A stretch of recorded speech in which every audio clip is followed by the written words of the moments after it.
What is up, guys? It's the real deal. Welcome back to the channel. Guys, today we are going to be ranking all of the megas in Pokemon TCG Live. We're going to see what's hot, what's not, and you guys let me know if you agree or disagree in the comments below. So we're going to kick things off with the Abominable Snowman. As you can see, he's very tanky, 350 HP.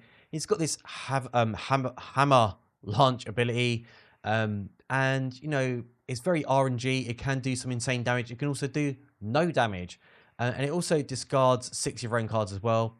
He is kind of easy to set up, but he's a bit of a menace to himself, and I've never seen anyone use Frost Barrier either. But yeah, I don't think he's a great card. I mean, he can, no pun intended, snowball on very early, but I'm not a fan. So for that reason, I think I'm actually going to put him D. He's fun, but he's not great. Then we got Absol, who is actually one of the only really viable megas out there. This is actually getting played in tournaments. 280 HP isn't that great, but still very tanky. And obviously, because they're just a basic, we can, bump up their HP with tools. But we've got this terminal period as well. So if you've got 2 Monkey Dories, you can one-shot everything. We've also got Claw of Darkness as well. It does 200 damage, but we're also discarding a card from our opponent's hand, so we can really shut them down and pair it with Kangaskhan, and you've got yourself a really deadly deck. So I'm going to put them A tier. Charizard X. So, everyone loves Charizard. Charizard has always been a beast in the game. So Mega Charizard X is pretty solid, 360 HP. We've got this Inferno X ability where we are discarding our fire energy to do 90 damage per card discarded. But you can one-shot everything. If you've got 4 energy, you are one-shotting anything and everything. But it's still not great. It's quite difficult to set up. But, you could put it into like a Charizard deck, a Terra Charizard deck, and definitely get away with stuff. So for that reason, I think I'm going to stick it in B tier for now.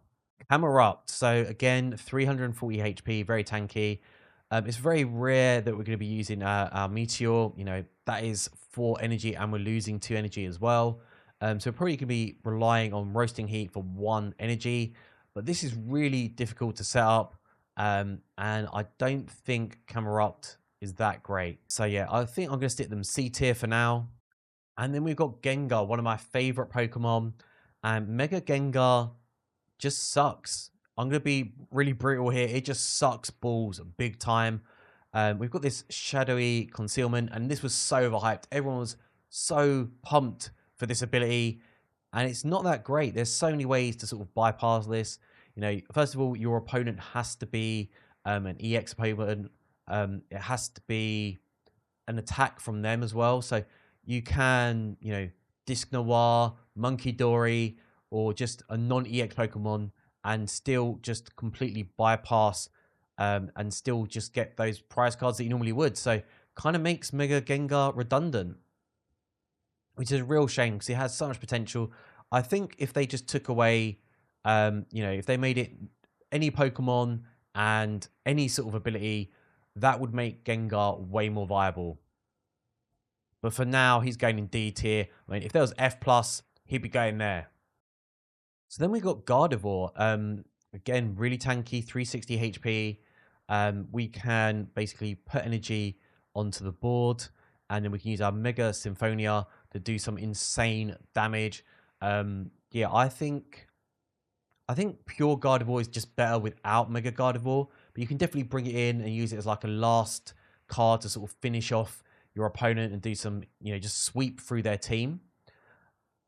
So I think for Guardy, probably going to stick it C tier. Lucario is an absolute monster. I love Lucario. The deck is so easy to play. We can do so many fun things as well. Like this Aura Jab is very useful. We can put energy onto our bench Pokemon any way we like. We've got Mega Bravery as well that does 270 HP. 270 damage.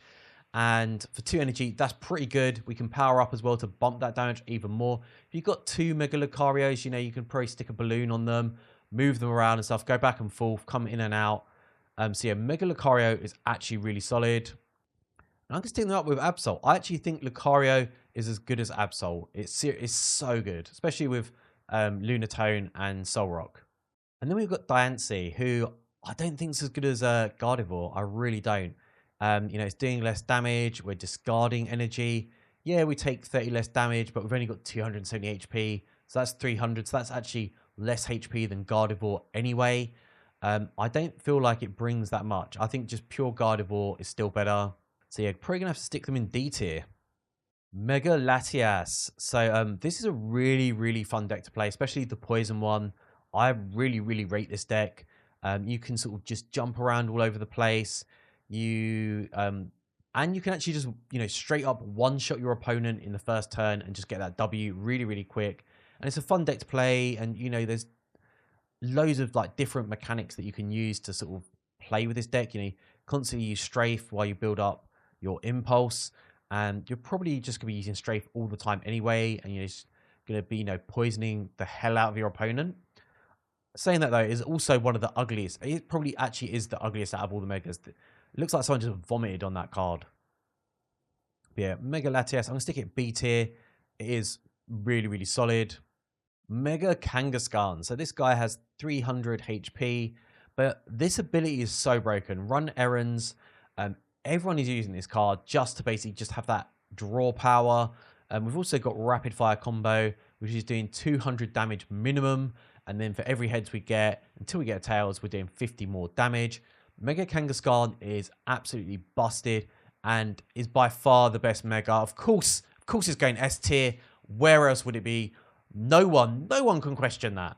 Lopunny. So Lopunny Disc Noir is just going everywhere. This is a really, really good deck. You can completely shut down your opponent's bench, and Lopunny allows you to do that with Dusk Noir. But also, we've got this Gale Thrust, so we can jump in, just one-shot someone, and then just snipe the rest of the bench as well. Yeah, it's really, really good. So, of course, it's going to have to go A. It has to. It just has to. A while. Yeah, I don't think it really fits into that many decks. Like, I've seen people play it with Goldengo, but I'd just rather use Goldengo. I guess it can work in there, though. It's just kind of hard to set up, and you need to rely on having a lead. Gobble Down is probably the only ability you're going to be using, and you're only going to be using that if you've got more prize cards. You need to be taking prize cards for Gobble Down to start popping off. Otherwise, I'd rather just use Goldengo and give up less prize cards. So, yeah, I think it's going to go D as well. Maybe I'm being a bit too harsh, but yeah, I'm just not feeling it. Heracross. I actually love Heracross. Heracross and Kangaskhan. It's an insane deck. And you bring Ace Roller in there as well. So you can start popping off with Juggernaut Horn as well. We do 100 damage for 2 energy, plus whatever damage our opponent did to us, we're going to do that back to them. So that can like just really one-shot people. We've also got Mountain Ramming as well, which does 170 damage. And we discard 2 cards from our opponent's deck. Really big fan of Heracross. I'd like to stick in A, but I think that's being too generous. Let's be realistic. Let's stick it in B. Matrix. So I don't think Matrix is that great. It's definitely better than a lot of the other cards we're looking at today. And like Flash Ray can be kind of useful, especially if you're going up just like an all basic deck. I mean, completely shuts down Absol and Kangaskhan. But yeah, and then it can also do like, we're doing 200 damage, or we can do 330 if we want to discard energy as well. So it can be really, really good. But I'd say all in all is pretty kind of average, just above average, I'd say. Sharpedo. So, yeah, Sharpedo, again, the Megas are really like letting us down here. It does have 330 HP. Greedy Fang's great because it's obviously giving us that that draw ability like Kangaskhan has. And we've got Hungry Jaws, which is going to do like 270 damage if we've got damage on ourselves, which we probably will be able to do that. It's quite easy to set up. But again, Sharpedo, I don't feel it's as good as other cards in there. Probably going to stick it C tier. I did try like a Gengar Sharpedo deck and it was just awful. Flat out awful. And last but not least, we've got Venusaur. So yeah, Venusaur I think's great. It's got the most HP in the game, 380. Got this soul transfer ability so we can move energy around. pair it up with like Ogre-Pom, you know, just gonna be drawing loads of cards. Then we've got Magnanium to help us just do even more damage. So we're going to do a respectable 240 damage, and we're probably only going to need 2 energy because of Magnanium. But we're also going to heal ourselves up as well, and there's so many nice little plays that you can do with Venusaur. Venusaur's going to have to go like B tier. But yeah, that is the list, guys. So yeah, let me know what you guys think in the comments below. Am I right? Am I wrong? I don't know. You guys decide. But thanks for watching, guys. Please leave me a cheeky thumbs up. Make sure you smash that subscribe. And I'll see you all in a video soon. Peace.